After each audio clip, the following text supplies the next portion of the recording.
नमस्कार मित्रों। आज का बिंदु है सन की साढ़े साती और साथ ही साथ ढैया का प्रभाव। सबसे पहले समझ लेते हैं कि साढ़े साती दरअसल होती क्या है। साढ़े साती का मतलब ये होता है कि शनि की जो चाल है पूरी 12 राशियों में इसके भ्रमण की जो स्थिति है, उस भ्रमण की स्थिति से ही साढ़े साती शब्द निकलता है और साढ़े साती का सिद्धांत निकलता है। शनि किसी एक राशि में 2.5 वर्षों में एक चक्कर पूरा करता है। पूरी 12 राशियाँ होती हैं। 12 राशियों को पूरा चक्कर लगाने में शनि को लगभग 28 वर्षों के आसपास का समय लगता है। साढ़े साती स्पेशली यानी 7.5 वर्षों का समय। अब ये 7.5 वर्षों का समय स्पेशल क्यों है? उसका कारण ये है कि साढ़े साती का जो निर्धारण होता है वो आपकी राशि के अनुसार होता है, जो चलन में है वर्तमान में समाज में।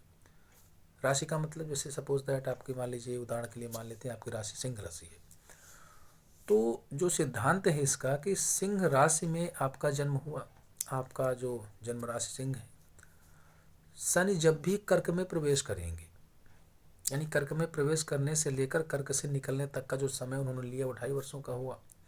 फिर कर्क से निकल के सिंह में जाएंगे, फिर 2.5 वर्षों का समय पूरा सिंह में लेंगे, और 2.5 वर्षों के बाद पुनः जब कन्या में जाएंगे तो कन्या में फिर से 2.5 वर्ष का समय लेंगे। आपकी राशि से एक राशि पहले और एक राशि बाद का जो भ्रमण का समय होता है शनि के द्वारा जो लिया जाता है, जो निर्धारित समय उनका लिया जाता है, वो आपका 7.5 वर्षों का होता है। और इसी पूरी गति को साढ़े साती का नाम दिया जाता है। ये इतना प्रभावी क्यों होता है? इसका प्रभाव का रीज़न तो ऋषि मुनियों ने जो खोजा, हम लोगों के लिए जो सिद्धांत खोजे, उसके अनुसार कि जब भी शनि आपके राशि के आसपास भ्रमण करता है तो आपके जीवन में बड़ी उथल पुथल मचती है। जीवन के बहुत सारे क्षेत्र उससे प्रभावित होते हैं। आपका स्वास्थ्य प्रभावित होता है, आपका की उन्नति, आपकी प्रगति, सब कुछ, आपका भविष्य, आपका व्यवसाय, सब कुछ प्रभावित होता है। तो जो समाज में जो मुख्यतः चलन है राशि के अनुसार साढ़े साती का निर्धारण, इसके साथ ही साथ एक चीज़ और भी है कि अगर यही विधि के द्वारा लग्न से निर्धारित किया जाए साढ़े साती, तब भी उसका प्रभाव वही होता है।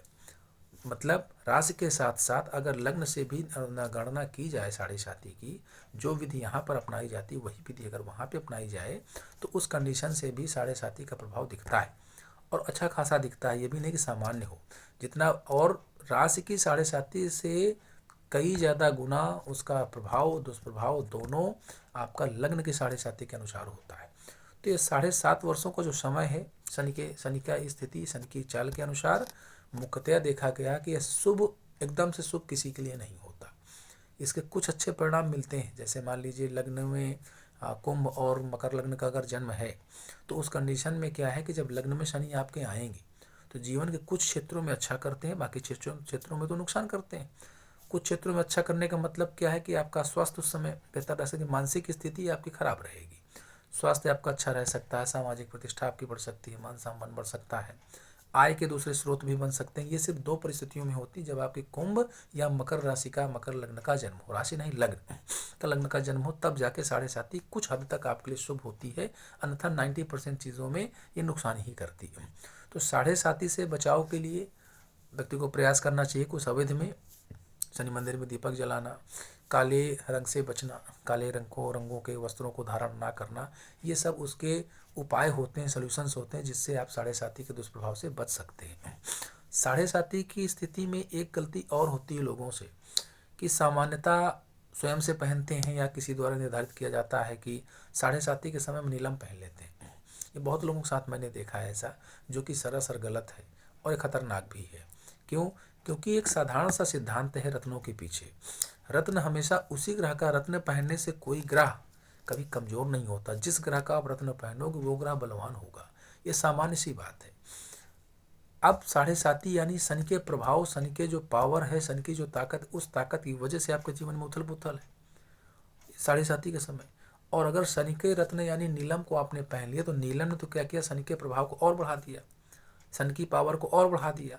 और जब पहले से जितनी पावर थी वही आपके जीवन में उथल पुथल मचाई थी, और अगर नीलम आपने पहन लिया तो निश्चित रूप से शनि की पावर तो और ज़्यादा हो गई, तो आपके जीवन में उथल पुथल मचने वाली संभावना और ज़्यादा बन जाएगी। ये सामान्य सा सिद्धांत लोगों को समझ में नहीं आती। तो ऐसी कंडीशन में आपको बचना है कि साढ़े साती की स्थिति में नीलम रत्न से सदैव बचना है। इससे बचने के लिए और दूसरे रत्न आप पहन सकते हैं। जैसे मान लीजिए अगर आपका बृहस्पति शुभ है तो पुखराज पहन लीजिए, आपका मंगल अच्छे भाव में बैठा हुआ है, बलवान है तो मूंगा पहन सकते हैं। पन्ना के लिए पन्ना पहन सकते हैं, बुध के लिए मोती पहन सकते हैं आप, चंद्रमा के लिए। तो ये परिस्थिति निर्धारित करनी पड़ेगी आपकी कुंडली देखकर, ये गणना करनी पड़ेगी कौन सा रत्न आपके लिए बेहतर है। लेकिन ये कन्फर्म है, ये बिल्कुल पक्का है कि आपको 7.5 में नीलम नहीं पहनना चाहिए किसी भी अवधि में, चाहे वो 7.5 की गणना आपकी राशि के अनुसार हुई हो और चाहे वो 7.5 की गणना आपकी लग्न के अनुसार हुई हो। तो हमेशा जब भी कभी ऐसी परिस्थिति आपके सामने आती है कि आपकी कुंडली को देखकर कोई ज्योतिषी कहते हैं कि आप 7.5 से गुजर रहे हैं, तो ऐसी परिस्थिति में परामर्श देने के बाद भी आप नीलम से बचें, नीलम ना पहने, क्योंकि नीलम आपके लिए खतरनाक हो सकता है। और नीलम ऐसा ग्रह है, नीलम ऐसा जेमस्टोन्स है, शनिदेव के जेमस्टोन्स हैं जो जल्दी से किसी के लिए प्रभावी कम होते हैं, बहुत कम प्रभावी होते हैं, और खासकर 7.5 के केस में तो बिल्कुल प्रभावी नहीं होते। तो सदैव 7.5 के केस में हमेशा ये ध्यान रखें कि कभी भी नीलम का रत्न ना पहने। धन्यवाद।